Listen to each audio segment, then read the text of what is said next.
Now, when you take these, first you want to break it down and just learn them on, let's say like for lack of a practice pad.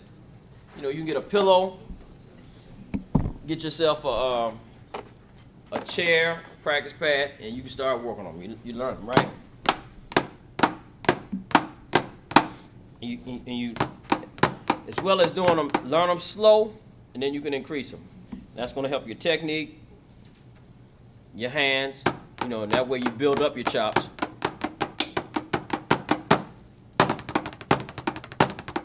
And when you're playing on something like this, it's not a lot of bounce anyway, so your hands definitely get the exercise and have to do some work. Same thing with, you know, when you're playing on a pillow. Make sense? Okay, so work on getting those 5 that you're going to learn for the week. And I would say probably after a couple of days, 2 or 3 days, you should be able to start to commit them to memory, right? And once that happens, what I would suggest you do then is try to sit down and play with them over the drums.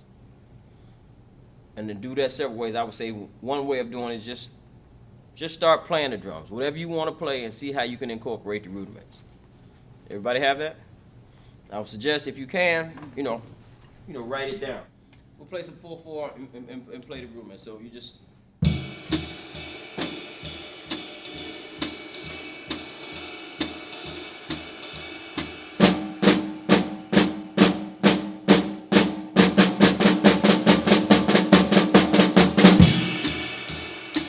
So which one was that?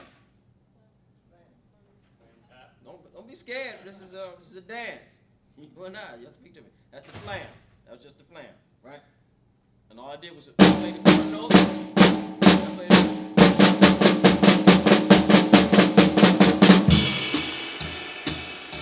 do the parallel. Can you see the rudiment on the board? I'm just going that line.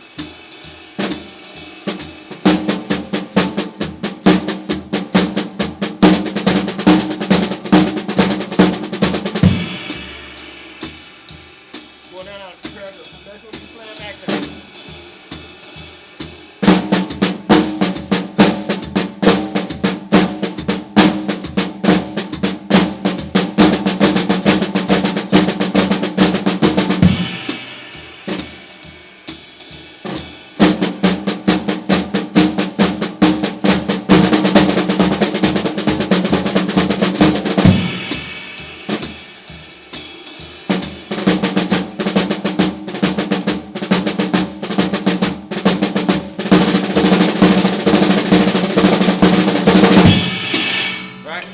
Take that 5, and then when you start to learn them, this is going to help them get ingrained, right? So, how many of you are familiar with Philly Joe Jones? So, when you listen to Philly Joe Jones, and then you go through that Will Coxon book, and he's talking about the same Will Coxon book that I mentioned to you earlier, you hear a lot of the same things, you know, played. It's good examples of it. Does that make sense to everybody? Yeah. But do some research on your own and try to go through all of these guys. And I mean, and the beauty of this is all these guys up here have different styles. You know, and pretty much you can, you know, when you hear them, you know it's who they are. I mean, you know, it's distinctive. That makes sense to everybody. And especially for the younger guys, it's important to have the history. And it's just going to help propel you. Because you know where things came from, you kind of see where they're going, what you do. And anytime your band director brings in a chart, go find different versions of it and listen to it. Listen to different guys playing it. And that's going to help you, because it's going to be hard to play anything that you don't listen to and that you don't spend time with. Equivalent to like a piano classical piece or something. Well, I mean, yeah, something like that. Well, the closest thing I could probably tell you to that might be some of Jack's things. I know Jack was probably predominantly a piano player. Okay. And well, a lot of his pieces would probably fall like that. If you go check that out. Jack DeJohnette. Oh, okay. Which is we got him up here somewhere. So you can probably Google and check some of his stuff out, because he's a very plays piano very, very well. And a few of the guys have played piano well. Victor Lewis is another one. comes to mind off the top of my head. How would you think that would change, like how you would approach the drums? I've always wondered. I've tried to imagine. I don't know if it changes. I don't know. I can't necessarily say if it changes something. It's good to have the knowledge, because I think all of the great drummers play musically. At least all of my favorite guys play musically. Not necessarily they play piano, but they play musically. Yeah. Because they were hearing, they were still hearing melodies. Right. You know, like anytime you listen to Max Roach, and I'm sure Max Roach must have played some great piano, but Max Roach is, you know, everybody here familiar with Max Roach? And I suggest if you haven't, Google and check out some of his solos. But all his solos are very much. Matter of fact, anybody that heard the concert last night, usually when I start out, I pay homage, you know, to my guys. The first thing I played was all Max Roach, and that was from his solo, Big Sid.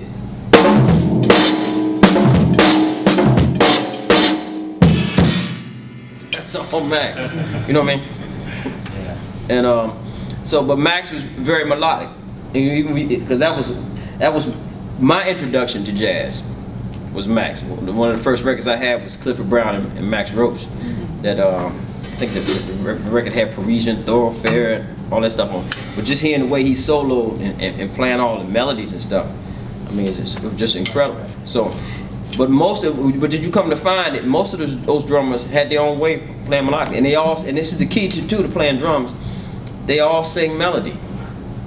Right. You know what I mean? As a matter of fact, if you get some of those records, like Art Blakey, Elvin, and or Billy Higgins, because they all had a way when they playing, you know, like if you had a chance to see them and sit by the drums, you'd hear them,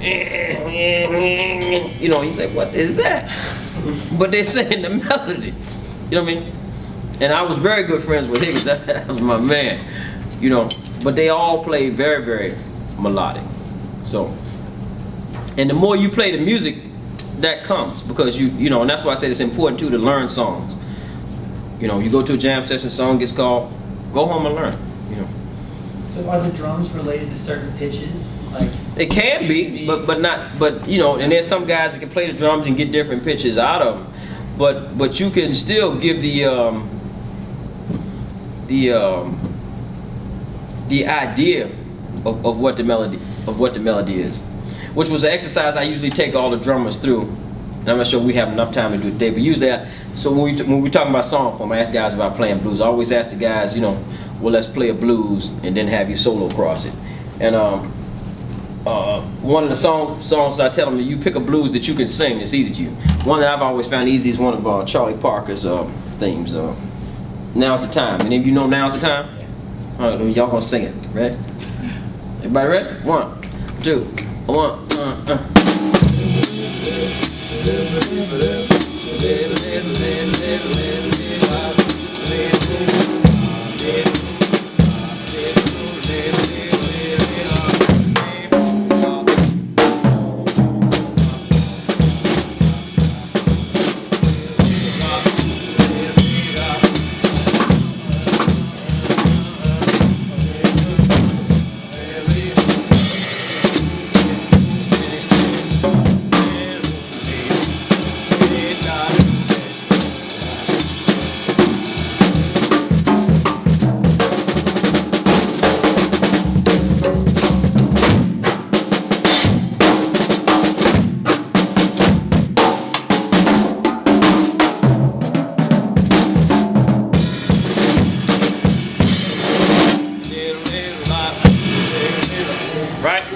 That's an exercise that you can do with any song at home, and I suggest, you know, take advantage of it. Take some blues, anything you learn.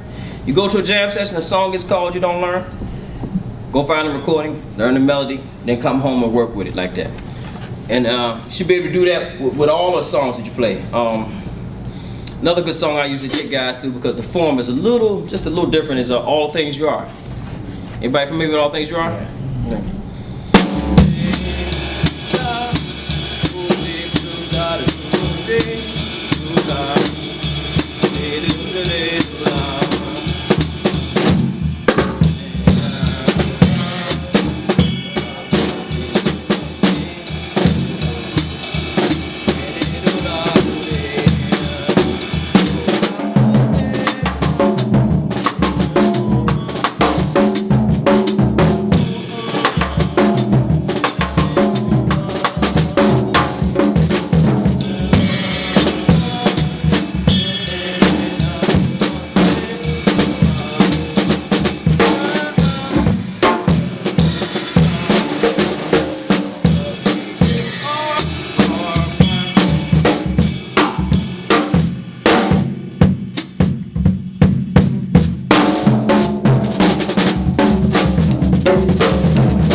you are really the conductor.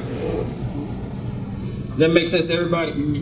Without, sounding conceited or anything, but that was the way all those guys taught me. Higgins and Max, they all taught me, when you up here, you on the throne. Because when we look at and that's why I said, for you guys studying the history of it, all bands are usually as good as their drummer is. Right. You know what I mean? That's just the way it is. I mean, it's important. And I think most band leaders will tell you that. They look for the best drummer they can find. It's just like a team finding a quarterback, Usually they're going to try to find that perfect fit or match, because that's going to be the driving force to the team. That's the same thing the drums are. If we can go through any band in history, and I don't care what genre of music, and usually if that band is really a great band, it's going to be a great drummer in it, right? And especially when we discuss jazz and we talk about all the innovators, we talk about Louis Armstrong. What names come to mind in terms of drummers?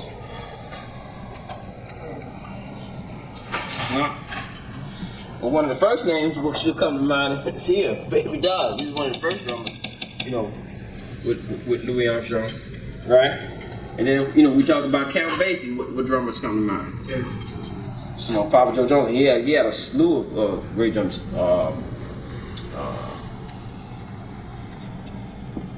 Papa Joe. Sonny Payne. Huh?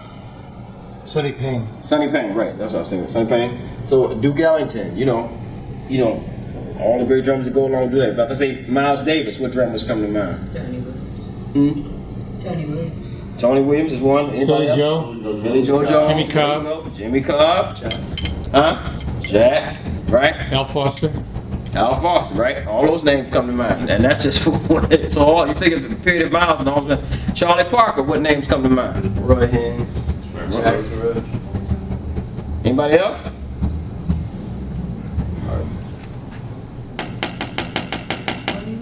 Buddy Rich, all the guys that played with Charlie Parker. So when I talk about the innovators, what my point I'm trying to make to you, when we start talking about innovators or good bands, you see strong drummers appear, right? If I say John Coltrane was large impact music, what comes to mind? Elvin Jones, right? Right? Arthur Taylor. If we mention, I don't know how many of you are familiar with another one of my favorite bands, the Cannonball Adderley group. What name comes to mind? Louis Hayes, right? We talk about Oscar Peterson. What comes to mind? Ed Thigpen. So you see where I'm going? What my point is? So the drums, this chair is very, very important. So the drums, knowing the music, understanding what you're playing, so you can help, direct traffic. It's almost like, drums, like a conductor, a crossing guard. You stop traffic here, not yet. Now you come, That's what the drums has, all of that ability.